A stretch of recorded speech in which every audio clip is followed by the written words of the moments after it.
मंगल मूर्ति सदगुरु मिलवै सर्वाधार। मंगलमय मंगल करन बिनवो बारंबार।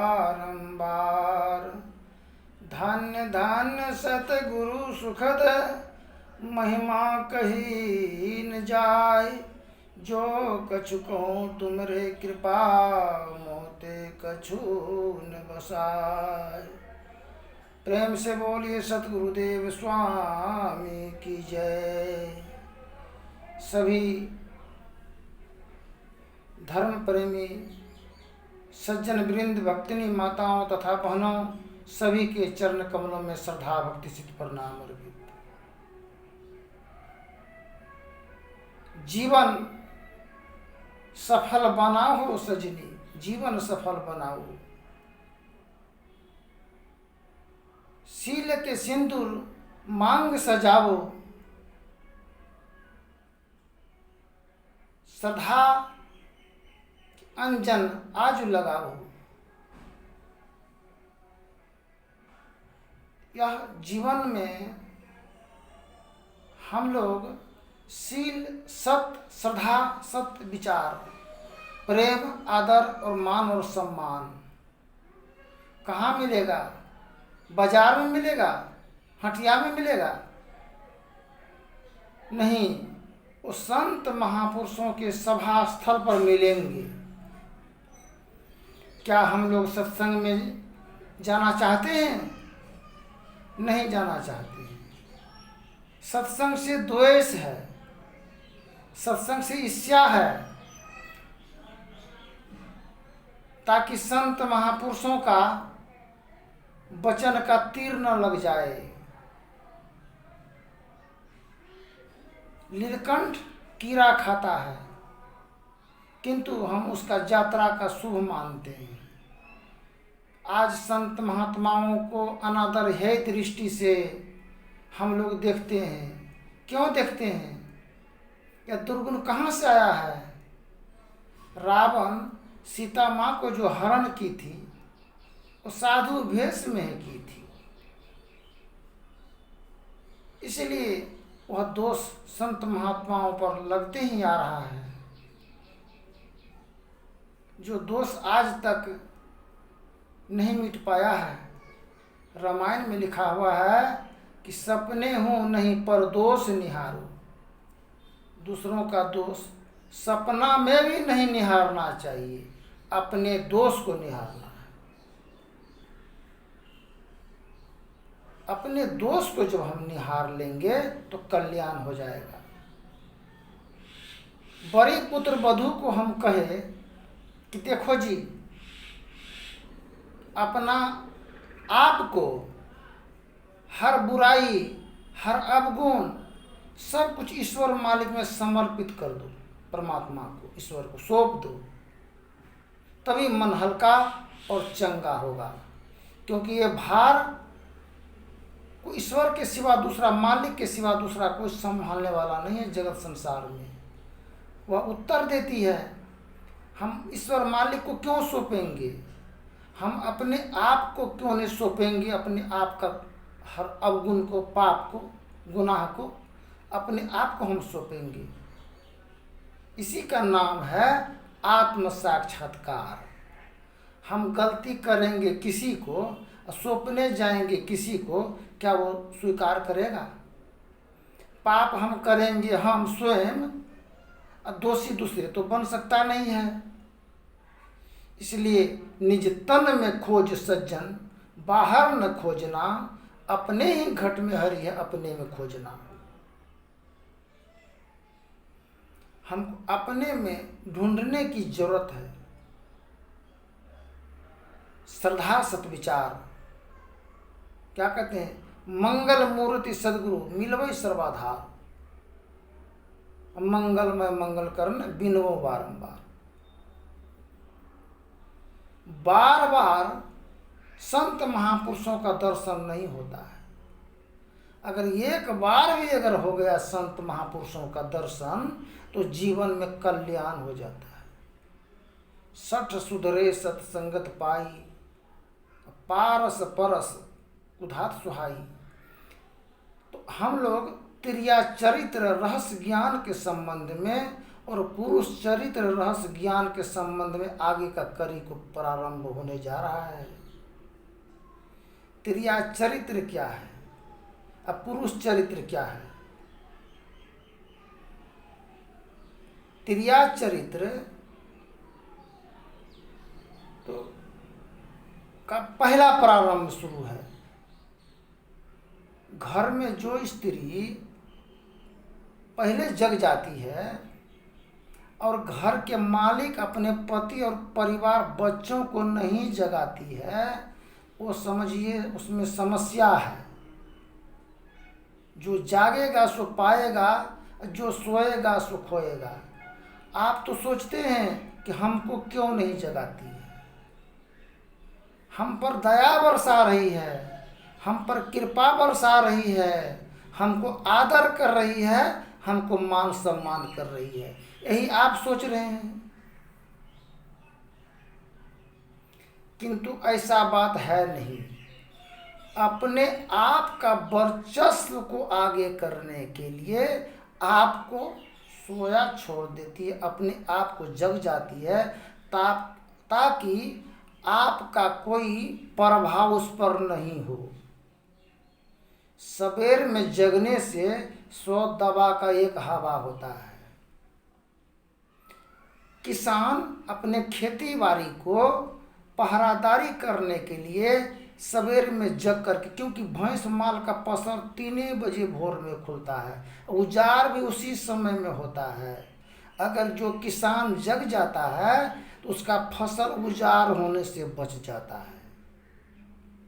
अगर आप सोए रहेंगे तो क्या आपका फसल का पहरादारी कौन करेगा? कब उजाड़ हो जाएगा, कब क्या होगा, कहना कठिन है। इसलिए आगे जगने के लिए संत महात्मा कहते हैं, जो जागेगा सो पाएगा, जो सोएगा से खोएगा। स्वामी विवेकानंद जी कहे हैं कि जब ही जागो तभी सवेरा। तो गमन कैसे होते हैं हम लोग? अगर सोया रह गए तो हम अपने आत्मशक्ति का हमारा गमन हुआ। जो जगा उसका शक्ति मिला, सामर्थ्य मिला, बल मिला। आपका बल शक्ति छीन हुआ तो कौन किया?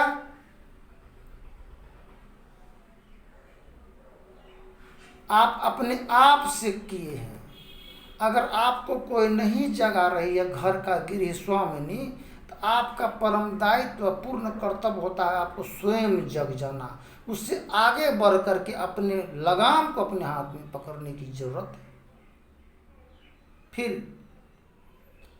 एक सज्जन दीक्षा लेकर के आया, वहाँ का वैराग जीवन अपनाओ, सत्य व्रत में आप हो, अभ्यास क्या करे, हरि गुरु चरण में प्रीत हो युग काल क्या करे, कछवी की दृष्टि हो जग जंजाल क्या करे, जग आस का है नाश हो भव पास क्या करे, दृढ़ भजन धन खास हो निराश क्या करे।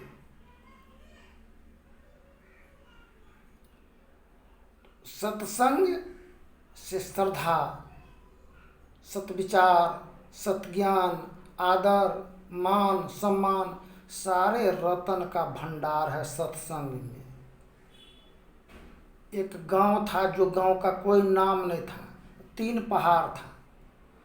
3 पहाड़ में एक पहाड़ तो संत महापुरुष जब पहुँचे वहाँ तो पहाड़ को देखा, और पहाड़ के बगल में बहुत बड़ा गड्ढा था, जो यात्री को चलने फिरने में बहुत कठिनाई होता था। तो पहाड़ को कहा महापुरुष संत कि देखो जी पहाड़, तुम लोग अपने अपने इच्छा को व्यक्त करो, क्योंकि तुम लोगों के लिए उद्धार के लिए हम आए हैं। पहाड़ एक पहाड़ कहते हैं, इनको बड़ा बना दीजिए, बहुत बड़ा विशाल कर दीजिए। बोला ए मस्तू। एक पहाड़ बोला कि हमको हरा और भरा कर दीजिए, घना जंगल कर दीजिए, ताकि हर औषधि उपलब्ध रहे मेरे। गर्भगृह में। तो ठीक है, एम मस्त ऐसा ही होगा। ये एक पहाड़ बोला, हे संत महापुरुष, संत श्रीमान, हमको समतल भूमि बना दीजिए, समतल। ए मस्तो, जो पहाड़ समतल बना, वो पहाड़ का हर तरह का तत्व कट कट करके जो गड्ढा खाई था वो भर गया। यात्री को आने जाने में सुविधा उपलब्ध होने लगा, खेती बाड़ी उपज होने लगा। और जो पहाड़ ऊंचा, अब उस पर चढ़ने में भी कठिनाई, कोई उन पर जाना आना भी पसंद नहीं करता था। और जो हरा भरा हो गया, खनिज पदार्थ से भरा हुआ, उसमें इतना भय और डर होता था जो कि कोई जाना भी पसंद नहीं करता था। आज हम लोगों को समतल होने की जरूरत है, स्वावलंबी जीवन जीने की जरूरत है। स्वावलंबन जीवन कभी परेशानी में नहीं फंस सकता है। तो ईर्ष्या, द्वेष, क्रोध, विरोध के अंतर्गत हम लोग रसातल की ओर जा रहे हैं।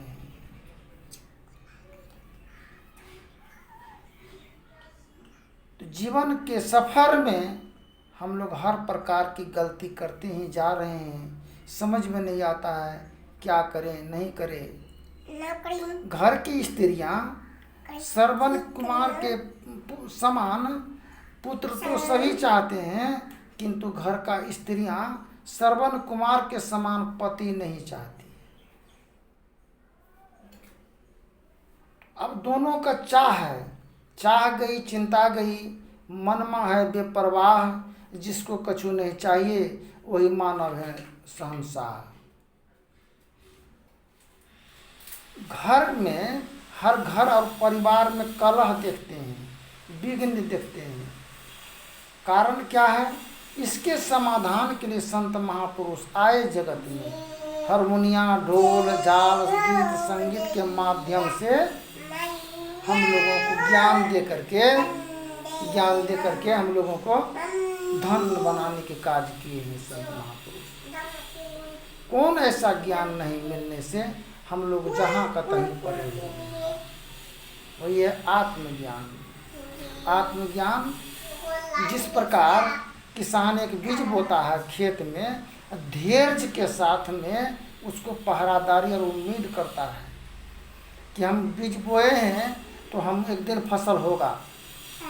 अगर किसान को धैर्य नहीं रहे तो रोज उखाड़ कर बीज को देखे तो नित्य प्रतिदिन में कितना बीज उखड़ जाएगा, कितना फसल का नाश होगा। तो धैर्य के साथ हम उसका पहरादारी करते हैं, निगरानी करते हैं, फसल होगा, पकेगा, खाएंगे।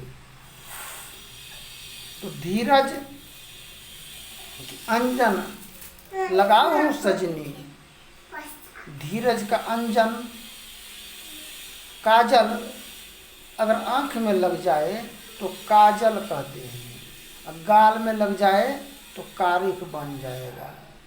तो पर स्त्री गमन और पर पुरुष गमन, हम लोग का स्त्री गमन, अगर स्त्री हाथ से बेहाथ हो रहा है तो उसमें कसूर है हरवाहा का। नाव अगर डूब रहा है तो कसूर है मल्लाह का। कितनों हवा घने को बीचों बीच में मल्लाह कुशल मल्लाह यात्रा पार कर ही देते हैं नाव को। तो जो मल्लाह नहीं है वो तो पार कर सकेंगे। कुछ समस्या बाधा चल रहा है, इसलिए इसको पूर्ण करने में हम असमर्थ हैं और चुनाव भी डिस्टर्ब हो रहा है। इसलिए आगे की वचन में फिर बोलेंगे। धन्यवाद। जय हिंद, जय भारत।